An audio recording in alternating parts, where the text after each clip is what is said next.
Office of the Medical Examiner, Beatsville. Dr. Jack Hanman is speaking. How can I help you? Good evening, this is Kate Brooks. I'm not sure if you remember me. A few weeks ago, we talked about an article I'm working on.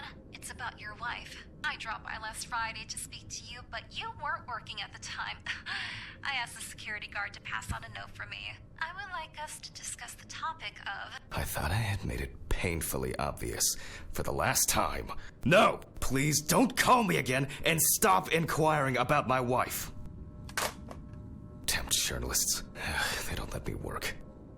God damn it. I'm not in the best frame of mind to record a lecture for my students now. I'm feeling completely broken. Where did I leave my meds this time? Und damit herzlich willkommen zu Autopsy Simulator. Ja, lang genug hat es gedauert. Ich wollte es ja schon viel eher bringen. Aber wie es immer so ist mit der Zeit, ihr wisst ja, auf meinem Kanal dauert das alles mal ein bisschen länger. Aber wir haben es endlich geschafft. Ich habe mal die Demo von der ganzen Ecke gespielt. Wollen wir das durchlesen? Ah, nee. Ja. Als sie damals neu rauskamen. Aber das ist jetzt auch schon bestimmt 1,5 Jahre her. Und ich bin gespannt jetzt, was uns erwartet. Another kidnapping this month. So, wir sollen erstmal unsere Medikamente holen, richtig?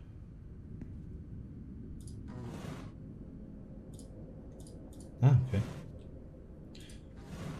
Also im ersten Moment hat es ein bisschen was von Layers of 4.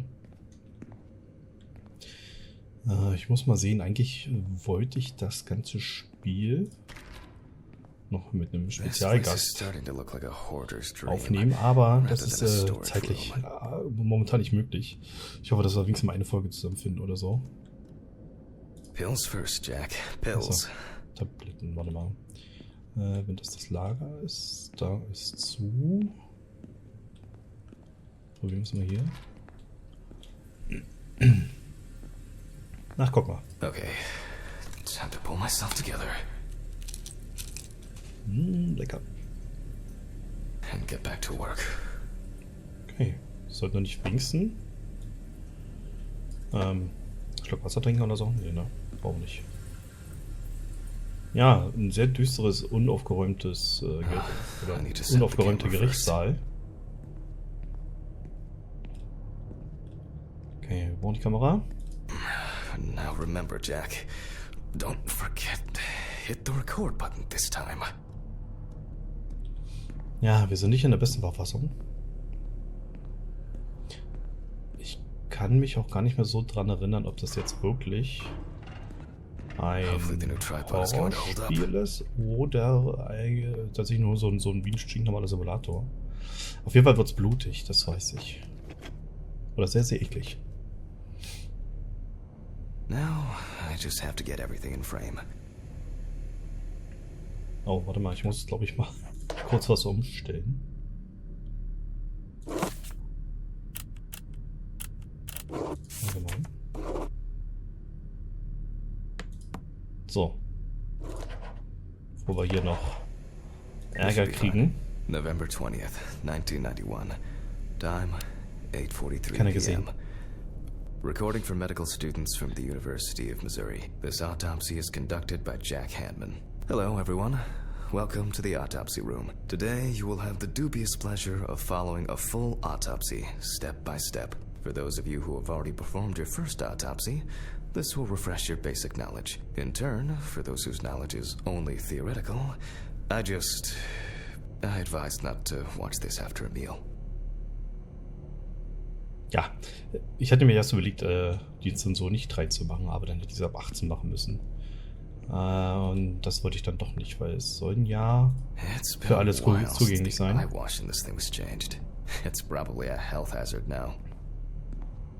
Okay, wirf einen Blick auf die Tafel. Auf die hier. Tobi Schemmers. Heißt der so? Ist auch noch eine Tafel? Let's start. Okay.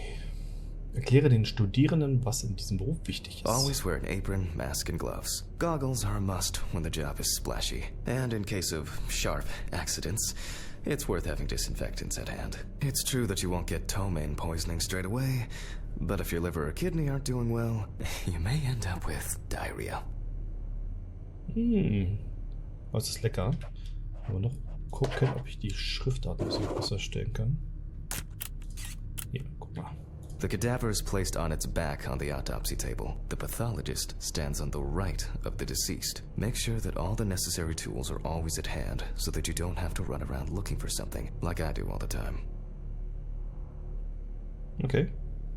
In the process of revealing and securing forensic evidence, it is difficult not to interfere with the original condition of the deceased. Written and photographic documentation plays a vital role throughout the entire examination process. Also alles aufschreiben und During your dann haben wir research, noch die be patient, Nachforschungen. inquisitive, but above all, attentive to detail. Many entries are visible at first glance, but sometimes they can be cover for more interesting stories. And lastly, remember that nothing teaches you self-narration like working with the dead. So get used to that fact soon. Everyone will think you're talking to yourself. Alles klar. Now, onto the police folder. That will contain all sorts of pertinent information as to who the deceased might be and what potentially happened to them. So, let's take a closer look, shall we? Alles klar, wir haben hier ein gewisses Tutorial erstmal. Aber es gehört ja The dazu. deceased's name is Tobias Chambers, locally known as Old Toby. Homeless and unemployed for at least a couple of years. Okay, Obdachlosen. The deceased was found on the outskirts of a parking lot at a gas station, where he often begged and persistently offered drivers to wash their car windows. Gut, also ist auf dem Parkplatz aufgefunden worden, wo er The gebettelt body hat. was noticed by a station employee during the morning shift. Initially, he thought that someone had thrown some boots and a coat in a nearby ditch. It took him a moment to recognize the pile of clothes as the body of a man. He worked most of his life at the local port dealing with unloaded cargo. He was fired for being drunk and starting fights. His son runs a hardware store on his own. His wife left him years ago. They both had no contact with the deceased. Ja, also eine arme verlorene Seele. Signs of libation were found around the body. Empty bottles, traces of an inept attempt to start a fire, and a scattered makeshift blanket. That's it. It's worth remembering the context around the scene of a death. This allows you to better interpret any traces found on the body. I shouldn't start the procedure without gloves. Okay, dann werden wir mal anfangen. Unsere Handschuhe liegen hier. Sehr gut. Now it's our turn to take some pictures for our files. If I can just remember where I left the camera. It's in here somewhere. Ja, wir sollten wirklich Ordnung halten, ne? Warte mal, die Fotokamera, guck mal. Aha! Ach, uns There you geholfen. are. Sehr gut. I knew it was here somewhere. Ich meine, in der Demo war das nicht so. As I mentioned at the beginning, before we begin the internal examination, we need to document the cadaver and the condition it arrived in. We begin with a full body photo. Try and stick to the top-down rule, but this is not always possible. Let's keep in mind it's all about the legibility, not the perfect frame. Mit F die Kamera ausrüsten, alles klar. Mach ein allgemeines Foto der Leiche. Voila! Now we move on to the next step, looking for traces. Take your time. Look at the corpse from different sides, from different angles, up close, and from a distance. You're looking for anything out of the ordinary. Ja, also ein Spezialgast kommt aus dem Gesundheitswesen und mit dem haben wir mit der haben wir schon die Demo zusammen gespielt und die ist halt vom Fach und deshalb macht das natürlich Sinn, sie gerne mal einzuladen. Ich hoffe, das klappt irgendwann mal. Ah, was so. The boiler old wound looks old. I'll take a closer look later. Okay, wir haben eine alte Narbe. Wir haben ziemlich kaputte Knie, Füße, halb abgestorben. Ugh. Okay, der Fuß ist richtig tot. Some wounds in the feet and signs of frostbite, probably because the subject's shoes were too small. Okay, Erfrierungen. Und auch Hardened Erfrierungen an den... hands, worn out by physical work, and Frostbite? Affierung auch an den Fingern, aber nur auf der rechten Seite, richtig? Und das hatte ich hier vorhin schon gesehen. That's something interesting. It will be necessary to check whether this injury was severe enough to cause damage to the brain. In a moment, we will check which of our initial observations will be worthy of further consideration. But before we get to that, I need to write down some basic data.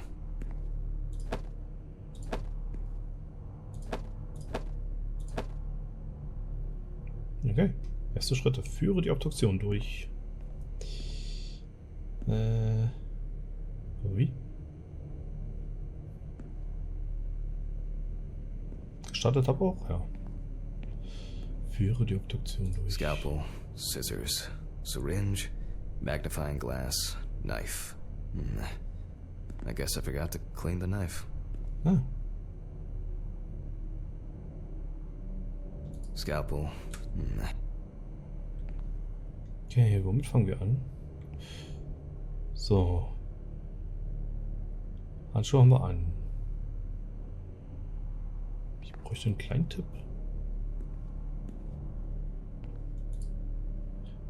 Warte mal, brauchen wir nicht noch... I wasn't sure it would amount to. Ach, guck mal.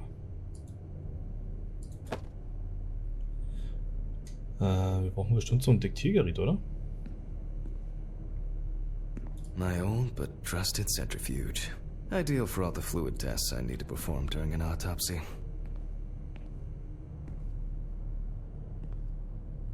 Auto vor Order. Dum. Was soll ich machen? It's been a while since the eye wash in this thing was changed. Ausspülung. It's probably a health hazard now. Erste-Hilfe-Kasten. Ich guck mal noch kurz raus.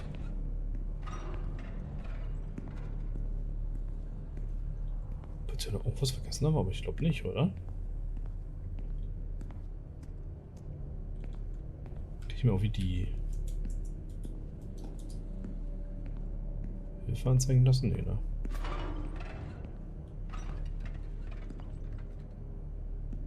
Hier ist eine Brille.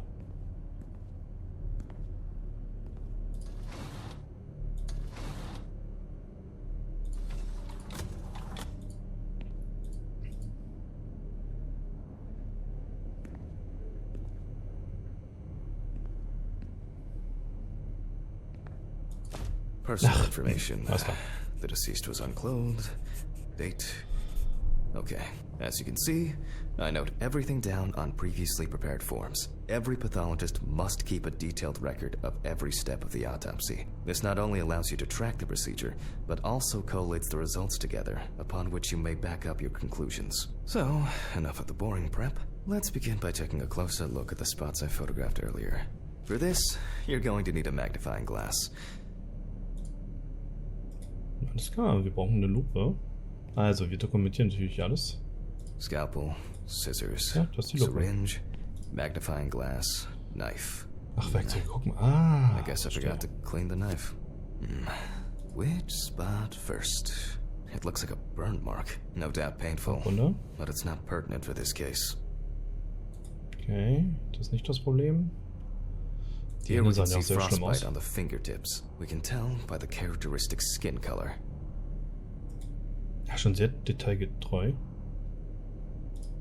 Definitely a painful mix of frostbite, abrasions, and blisters. Old Toby had been wearing shoes too small for him for a very long time. That's if he wore any at all. Ja, die Erfrierungen sind ein bisschen I unschlüssig, can ne? confirm the presence of ecchymosis on the deceased man's head. The appearance indicates the intravital nature of the wound. Add alcohol, which I can clearly smell, and this was an accident just waiting to happen. Okay, So also eine far, Kopfverletzung. there are a lot of superficial wounds, but only one serious injury to the head. Let's go back to our notes. Markiere die zuvor gefundenen Wunden an der Puppe auf dem Klemmbrett. First, Klemmbrett. I marked the location of the head wound. We're not in if Toby's body was... Even though this type of wound didn't contribute to the deceased's death, we're still required to Alles gut, da report können wir it. alles nochmal As you can nachlesen. see, we don't have much to go on. Let's write down what preliminary causes of death we can think of. Markiere und betrachte jede Wunde aus dem Abschnitt Spuren und...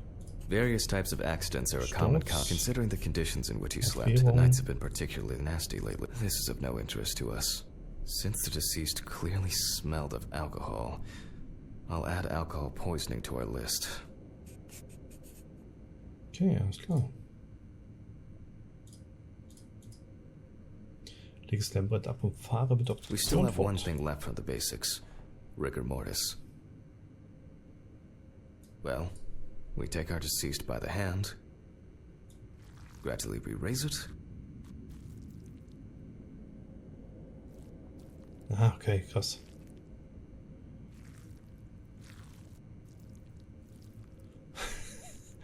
Okay, das ist witzig. Now let it go. As you can see, the hand falls loose. What's the conclusion? Death must have occurred more than 72 hours ago. Okay. The police information appears correct. Head trauma seems the most promising, so we'll start there. For this, I need an oscillating saw. Eine Säge, okay. The cut is made from ear to ear. Was soll man machen? Ja.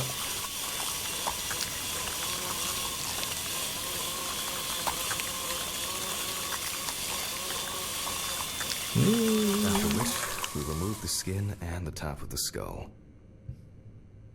Beginne mit einer gründlichen Gehirnanalyse, indem du das Organ untersuchst, aber mit was?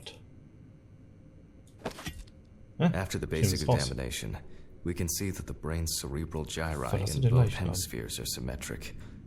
The brain looks good. Let's take a cross-section. Some pathologists prefer to examine organs without removing them. However, for me, it's much more convenient to examine them on a board, which we'll do now. Mhm. Seziere das Gehirn, aber wo? Hier. Holding a long, narrow blade knife in the dominant hand, we slowly cut the cranial nerves on both sides, all the time pulling the brain towards us. Eins. Das hat ein bisschen was von Dr. Bibber hier.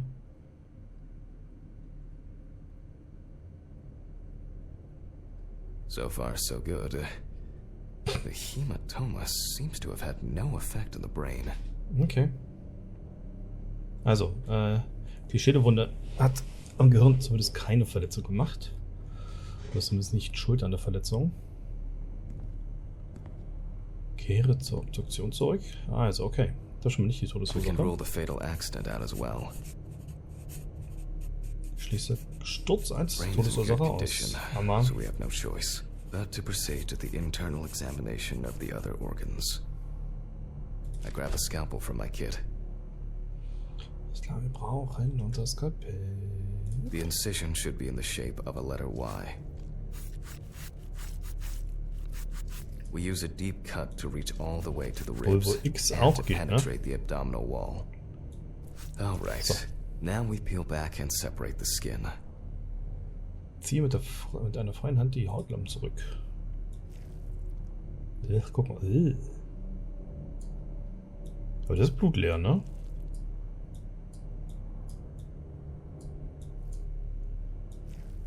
Hammer. Now we need to remove the ribs. We'll need the loppers Schneid for die erste this. Leiche auf. Die Astschere. Das ist eine Astschere, okay? Quite a satisfying crunch, for some anyway. After removing the cartilage tissue, we instantly notice two things. Firstly, there is no congestion of the internal organs. This means that although the deceased was hypothermic, it didn't kill him. Secondly, the deceased smoked like a chimney. So, we should take a closer look at those lungs. Alles klar, also erfroren kann das schon mal nicht sein. Das Organ We can see okay. widespread black and tarry deposits caused by smoking cigarettes. Despite the tragic condition of the lungs, they are not the cause of death. Alice smoked too. It didn't kill her, but... what was I talking about? Lungs. Yes. Advanced inflammation. Okay, also die Lungen sind entzündet, aber nicht Todesursache. Erfrieren können wir auch ausschließen, hat er gesagt, oder? Markiere den Schaden an der Lunge auf dem Klemmbrett. Lunge mit ausgedehnten schwarz-grauen Ablagerungen, sichtbare entzündliche Veränderungen und übermäßige Aufblähung des Lungengewebes. Verursacht durch Rauchen von Zigaretten.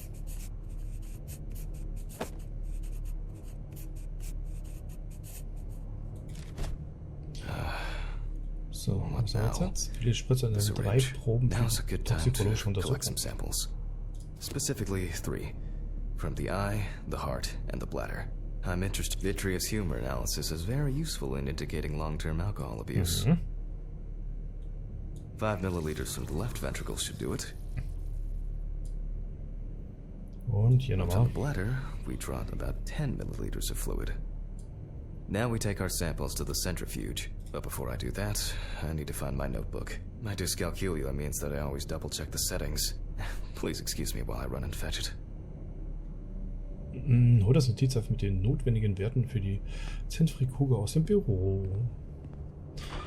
Okay, also wir wollen als nächsten Schritt schauen, ob er an einer Alkoholvergiftung gestorben ist. Aber dafür brauchen wir natürlich unsere Messwerte. This whole thing is covered in stains. I should check this out under the microscope sometime. Let's get back to the examination. Das ist sehr schön ruhig. Samples into the rotor. Okay, also alle Proben in rein hier. 1, 2 und 3. Now we set the appropriate time and speed.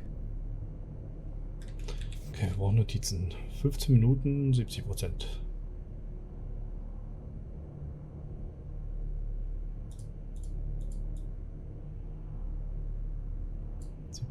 Okay, let's roll.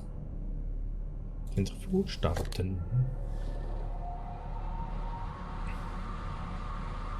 So, das ist eine Viertelstunde, ja? Oh shit. The fuses again. Okay, nimmt noch auf.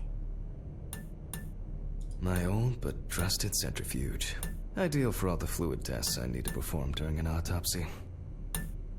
Where were we? Oh, yes. The blood alcohol concentration. Punkt. Was? Let's see what we've got here. Vielleicht nur eine Einbildung. Everything's separated as it should. Our lab is closed until tomorrow after the last, incident. However, considering that Toby's favorite eau de parfum appears to be ethanol, I'm guessing the results won't surprise me at all.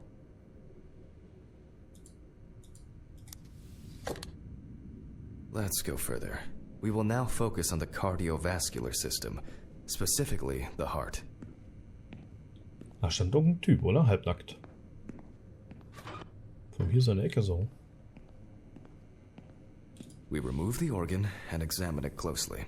We look for dark hypoxic areas, clots, or other elements that stand out as abnormal. Okay, also jetzt so können. At first glance, the heart looks fine. The pulmonary trunk sieht and gut aus. aorta Okay. seem to be in good condition. There are no pathological changes that would have contributed to Toby's death. Also kann es auch nicht sein, ne? Now let's take a closer look at the stomach. Size is normal, healthy, pink color, and as expected, the stomach has no major external damage. We must now cut it open and inspect inside. We will do it carefully so that its contents do not spill out. Magen aufschneiden. Lecker, lecker. We open the stomach along the greater curvature, from the heart to the pyloric end. Oh, I already feel like there's something left inside. Okay, da scheint da irgendwas übrig zu sein. Okay, das ist ein bisschen schwieriger hier. Was? Oh, und durch damit. Okay, large amount of gas, small amounts of yellow, grayish food content, resembling some kind of meat. Either our deceased hadn't eaten in days, or the bulk of his stomach had already found a way out. Looks like I'll have to find the missing contents. Okay, also Magen ist es auch nicht. There are two Also ways Menge an here. Gas, One is Flüssigkeit und obvious, Reste von unverdauter Nahrung gefunden. and the other is... It couldn't have been suffocation, could it? I'll add this to the list and move on to the deceased's neck. Okay. At first glance, the trachea looks normal. Same result as with the stomach. The external inspection doesn't tell us anything. This time we'll cut on a Mal tray. reingucken.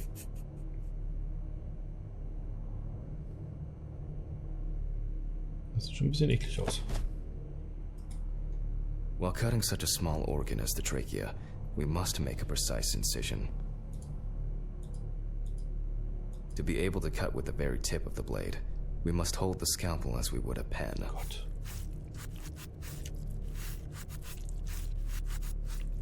So, das haben wir schon mal. And after careful examination and deduction, we've got it. A clogged trachea. It's time to summarize the whole thing. Okay, also. Wir haben gelernt, sehr wohl oder übel keine Luft mehr bekommen hat, also erstickt ist. Based on the report and preliminary documentation, it's safe to assume that the deceased passed out after consumption of alcohol Ist einfach an and then seinem fell asleep Kopf on his erstickt. back. Mit unverdauten Essen. Then, the gastric contents refluxed and flooded the airways, causing death. Notiere die That's why we don't forget about the Haupttodesursache. recovery Okay. position at dorm parties. Der Verstorbene ist wahrscheinlich eingeschlafen oder in Ohnmacht gefallen, nachdem er eine große Menge Alkohol getrunken hatte. Seine Konzentration unterdrückte die Signale im Gehirn, die den Würgereflex steuern, was zum Ersticken führte. Shocked by an own vomit, quasi. So, Hammer. Achso, warte mal, Todesursache. Puh, Unfall? And now it's all clear. The death was suffocation. Now, signature. Und dann unterschreiben wir The mal. mystery is solved. But for us, this is not the end. First, the dead body needs to be cleaned up. Quatsch. Egal. So. Ja, schön. Unsere erste Obduktion. Mit Anleitung. For this, we will need to close the body and grab the needle. First, we unroll the skin flaps. Ah, okay, wir machen ihn wieder And hübsch. then, we sew the deceased back up. Wird's wahrscheinlich I'm keinen using interessieren the wird. baseball stitch technique. This stitching method is very strong and quick to do. Achso. Ha. Und so nochmal. Haben wir's? Beautiful. Now we Okay, say schön, goodbye to schön. the deceased and put them safely in the fridge, ready for the next stage of their journey. Boah. God, I'm tired. I'll drop these samples Einmal off at the lab reingeschoben. on the way to the bar. Geh zu dem Auto vom Parkplatz. Alles klar, wir haben Feierabend. Ja, schönes Tutorial Look, eigentlich. Steven, I don't feel like drinking alone today. Ich könnte aber schon was trinken, wenn ich will.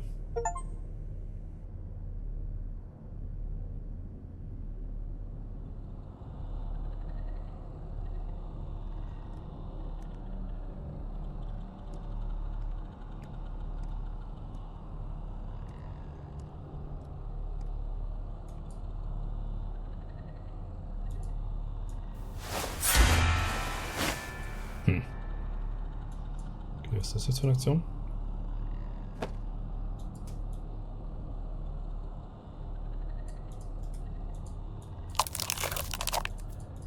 Ach, guck mal. Ah, guck mal, es geht kaputt da.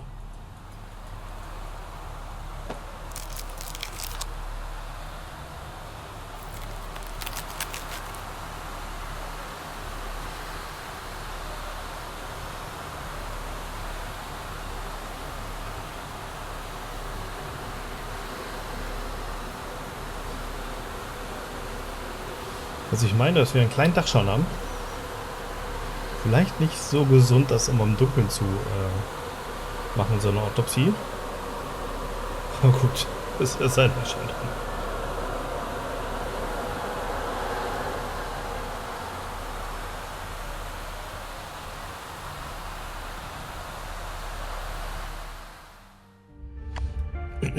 Ja, was für ein schöner Auftakt.